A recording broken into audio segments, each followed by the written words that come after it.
Each year, Shore Publishing's Beacon Awards recognize a few of the outstanding individuals who selflessly help fulfill the shoreline community's promise as a place of opportunity, well-being, and safety for all. Over the past 7 years, we've received hundreds of nominations from readers eager to share stories of friends, neighbors, and family members who best embody the spirit of the community.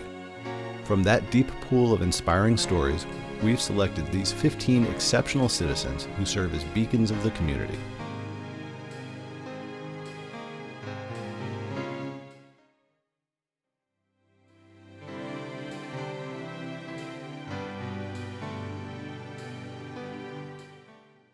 I've been involved in Unified Sports. That's the first program. So Unified Sports I started doing through school in 5th grade, and I've been doing it every season available since then. Another program I've been involved in is therapeutic horseback riding. It's adapted horseback riding for participants who have either physical or intellectual disabilities. Around 5th grade, around the same time that I started doing Unified Sports, I started doing therapeutic riding as well. And then the last one is United Way that I've been involved in. My dad has actually been working with United Way for years. He was the one who got me connected with them, and him and I co-chaired a campaign together back in 2018, so I've been working with them too.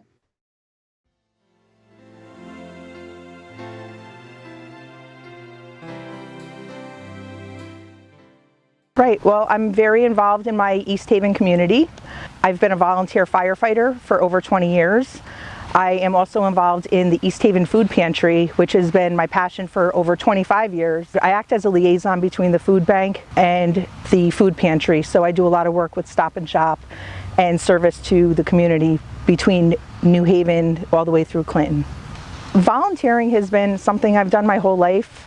My parents are very active in the community, so it's carried on from generation to generation, and we're just deep involved with our friends. My godmother is very service involved, and it's just something that I've been doing my whole life. I find it effortless. When we're involved outside of, the lines of what we see, we contribute a lot of food to the sober houses. Life Haven New Reach program gets a lot of our services. There's a lot of overflow, and the East Haven community benefits greatly. With COVID involved, there's kids with no summers, they're not going to school, there's no socialization, the parents are out of work, so there was a lot more people in need this time, and a lot of people stepped up, and I'm pretty humbled that I'm being recognized for work that we do every day. It's not just me, there's so many people involved, and so many people, like from Stop and Shop, the workers could just easily throw the food out.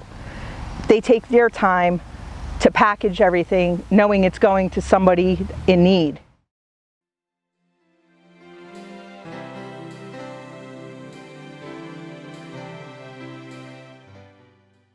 Yeah, my name is Dennis CULLITON, and I'm involved with Guilford Cares. I'm also a board member of the Guilford Fund for Education, and I'm the executive director of the Witness Stones Project. I think Guilford Cares is one that people really responded to. Probably the 3rd week of March, a lot of people in the community realized after the governor said that older people shouldn't be going shopping, that we needed to support our seniors in Guilford. So we all got together and said, how can we help out? So we immediately put together an organization using a list of volunteers that Marta Slattery had, and started shopping for people, and did it in a very organized, systematic way, so that we were some days doing 25 shopping trips where people would take a grocery list and deliver food for people living in their homes. So at the end of 3 months, we had achieved 1,000 shopping trips just here in Guilford. We had over 100 volunteers. Just people just raised their hands, said, how can I help? How can I help in the thick of COVID, go out there and help my seniors? The Witness Stones Project was a project that we started in Guilford.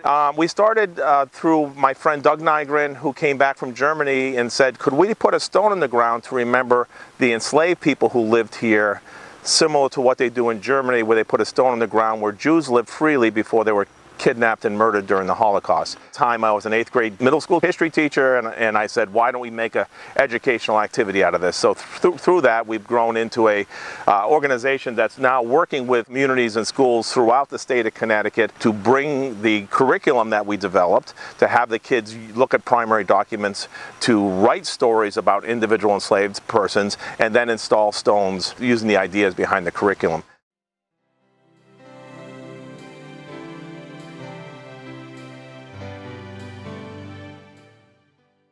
I'm affiliated with the North Haven Fire Department. I am a former fire commissioner for almost a quarter of a century, 24 years.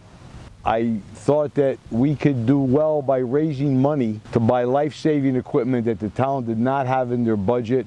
So I spoke with the chief and I spoke with the commanders on each shift. And one of the first things that I was able to purchase with the help of a lot of my friends, which we raised over $130,000 for the town. And we were able to purchase for a lack of better words, called the Jaws of Life. Then we went on and we were able to purchase a Lucas Heart Save machine. Then we thought that we needed a drone, so we went out and we purchased one. Then we thought that we needed a new all-terrain vehicle. And we're moving right along with the finest and best technology in the state of Connecticut. And lastly, I was able to purchase 10 bulletproof vests and helmets, so our firefighters could assist on a hostile scene. We're able to get in there right away and save more lives.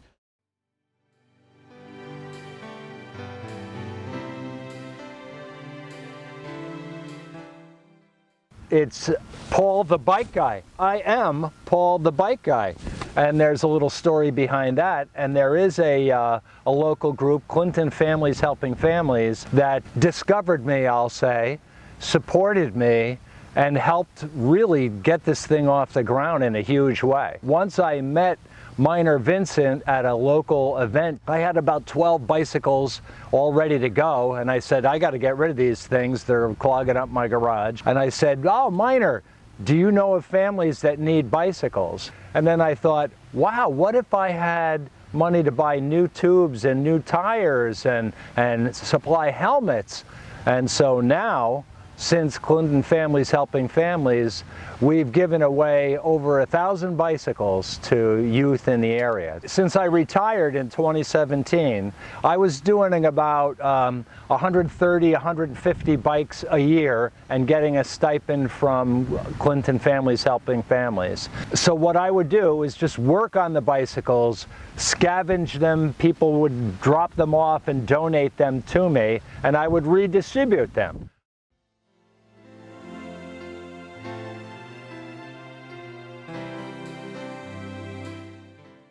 My prime involvement is with Middlesex Habitat for Humanity, and I've been with them after I retired in 2002. I moved back to Essex and knew I wanted to give back, and ended up getting involved with Middlesex Habitat for Humanity in 2006. And I started out volunteering, organizing a group from St. John's Episcopal Church, went up to Middletown and worked on the Huber Street house. And then from there, I got involved with land acquisition. And I worked with finding the opportunity to open up a restore for our affiliate, and chaired the committee to build the business plan, and then was on the advisory council. I've been on the board of directors. I was there from 2008 to 2020. I've been president twice. I'm very heavily involved with development. In the last 5 or 6 years, Sarah Bird, our executive director, and myself are heavily involved with building relationships around the community and building funds for us to make a difference in affordable housing. My other organization I'm involved with is Sister Cities Essex Haiti. We're working on developing or helping with fundraising for Hospital Albert Schweitzer down in Deschapelle, Haiti, to build a 3,000 square foot library down there in rural Haiti. It's made a huge difference down there.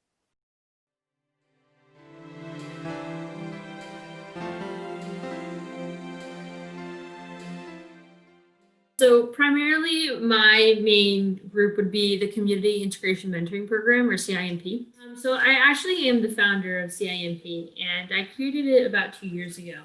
CIP definitely works with students that are English language learners, but are not necessarily limited to this group only. So we focus on really teaching these kids the importance of community involvement. In doing so, these students ultimately get to learn about the world around them. But basically, I bring in students from all over Connecticut to go and work with the students that are in New Haven, primarily Fairhaven. And these students are English language learners. Everything that we do with these students, everything has a central idea of teaching these kids about the importance of being active members in their community. This year, I look to expand the program, potentially making it into a nonprofit. Throughout the quarantine, we're really focused on helping out and reaching out to the community and providing relief, COVID relief for families, particularly in the greater New Haven area. This past year, so we actually organized 3 food drives, and the food drives were with the help of Everson Soccer Academy, Jinga FC, the Soccer Club of Guilford, and the Guilford High School class of 2020. But this was a really great way for people within our community to get involved and feel as if they were providing some sort of relief to those that were in need in their area.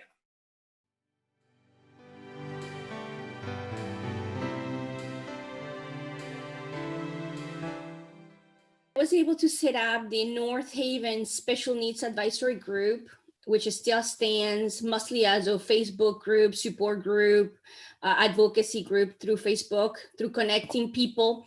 We call it mostly like a virtual resource center.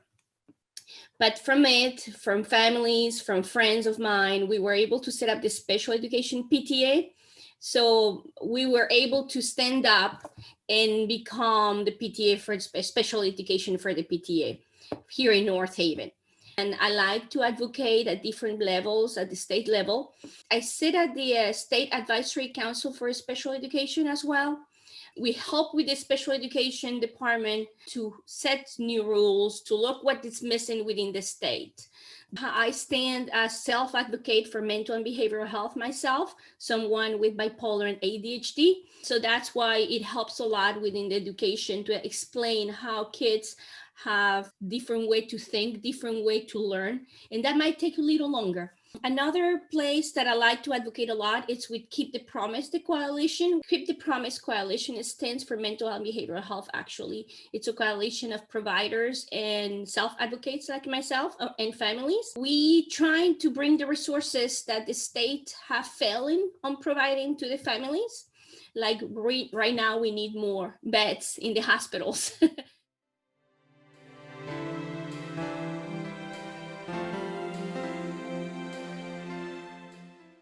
I started with Liberty Community Services years ago in New Haven. I actually was a big participant in their yearly gala, as well as organizing their silent auction. And I don't know if you're familiar with Liberty, but they are an organization for the homeless in New Haven, the city of New Haven. From there, I moved on to running mini road races and doing bike rides, raising money for many different organizations. And most recently, in this past year, I work at the community dining room in Brantford, and I've been there 5 years. And our organization is a nonprofit that serves the underserved community who are really food insecure. So we serve lunch every day there. Normally, prior to COVID, the kitchen was run with about 12 volunteers who I manage. When COVID hit, we were limited to 5 people. You know, we still wanted to continue to help everyone and feed everyone. Connecticut COVID-19 Charity Connection is a nonprofit organization and helps support all the families impacted by COVID. And that with families, we mean first responders. That race was wonderful. I really enjoyed doing that. I followed it up with the Brantford Road Race, which had been a tradition for me for years, and I hadn't done it again until this year virtually. The Brantford Road Race organization decided to split the money between the Brantford Food Pantry and the community dining room. And last I knew, they had raised over $5,000 from the entry fees to split between the organizations.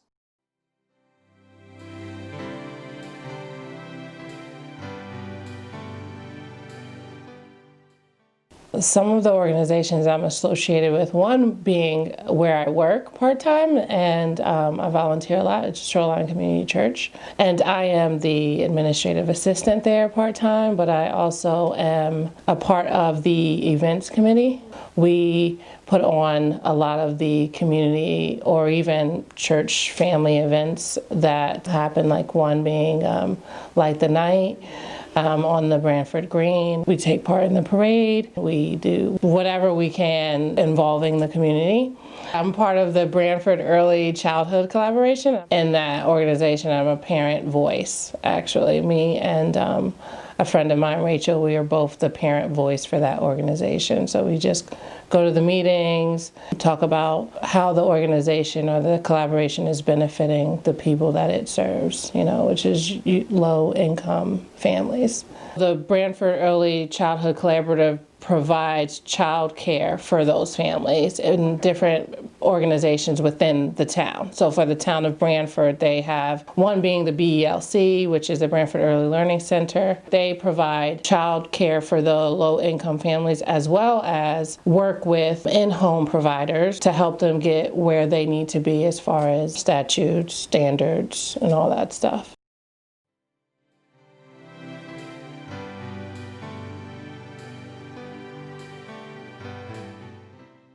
So we organized a march in Madison, Connecticut for the Black Lives Matter movement. With everything happening, I think a lot of people wanted a way to use their voices, and we all felt a lot of different emotions, especially as a person of color. I felt like I had a lot to say, and a lot of people I found felt the same. So we have a diversity club at our school, and some of the members from that and other different groups got together because there was a vigil also in Madison, which was a really cool event. From that, we decided we wanted to do something else that was more vocal. So we all kind of just got together, and it took a lot of different volunteers, a lot of different students, but I think it was successful. It's about equality. It's about Black people being oppressed in this country for over 400 years and just trying to reach equality with everyone else. That's kind of what it's about for me, yeah.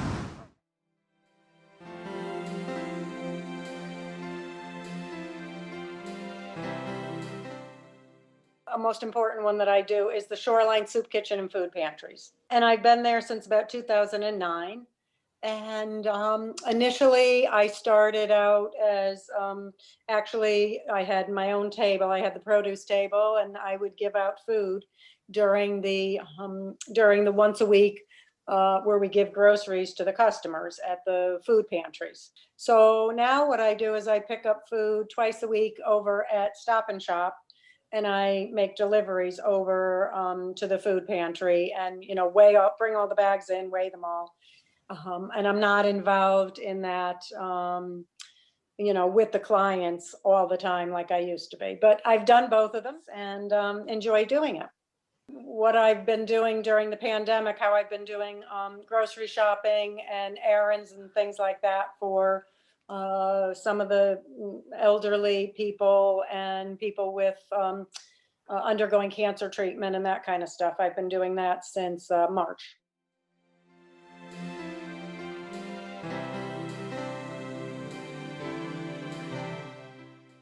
I am most associated, I think, with the Youth and Family Services of Old Saybrook, and have been for quite some time, and it's been such a joy to be part of it in many different ways. I also actually volunteer for the University of Connecticut Alumni Association, and have been doing that for quite some time as well. So I'm just coming off my tenure as the chair of the Youth and Family Services Commission, although I've been associated with the commission for close to 18 years now in different capacities. And again, that's been such a joy to be part of a decision-making body and a body that helps to guide youth and family, because they do such amazing work throughout the lifespan of the citizens of Old Saybrook.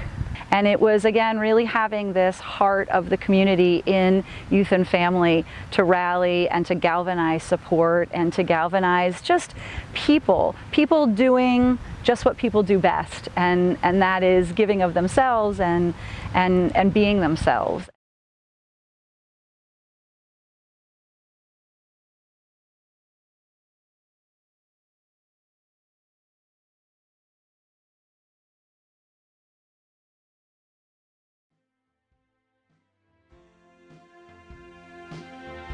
We've heard what these honorees do for the community.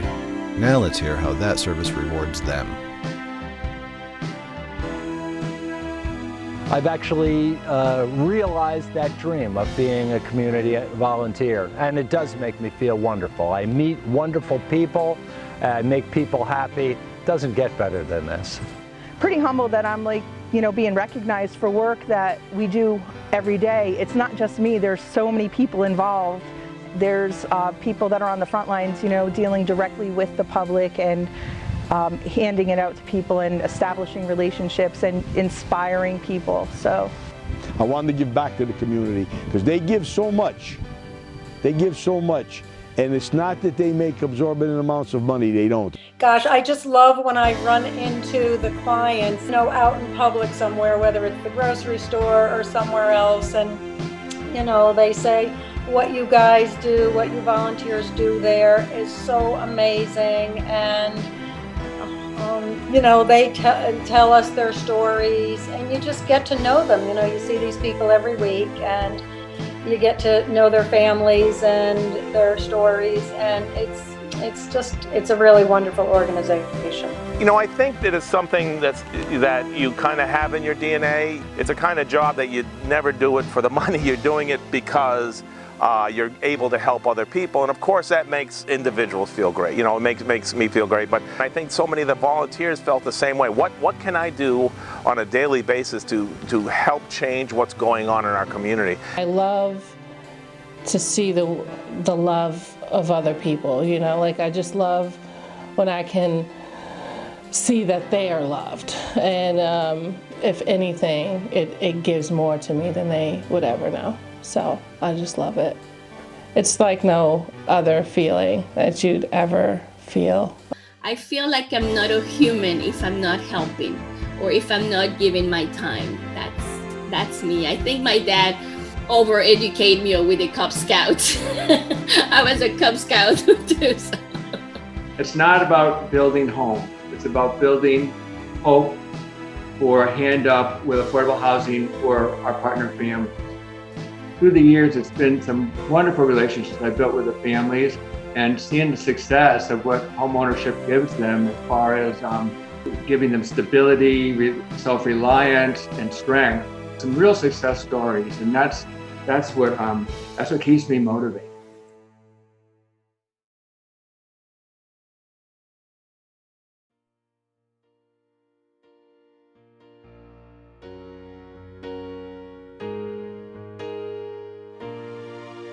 Thank you so much, and thank you for this honor. I mean, it's a wonderful way to build more awareness of the good things we're doing in the community. So I really appreciate that support. And so about 3 years ago, we were able to acquire a grant from the Sturgis Redfield Foundation, and I really would like to thank them. Sturgis Redfield has passed away, but his organization gave us a decent grant specifically for building a home in Westbrook. And I want to thank all the companies and support we've had in the community to make this project happen. 100% my parents and my family, my brothers and sisters are inspiring. They're all out there. A couple of them really do a lot for others all the time, and they're all our busy lives. Of course, my immediate family. And of course, my children. My daughter's an incredible social activist. I'm very proud of her.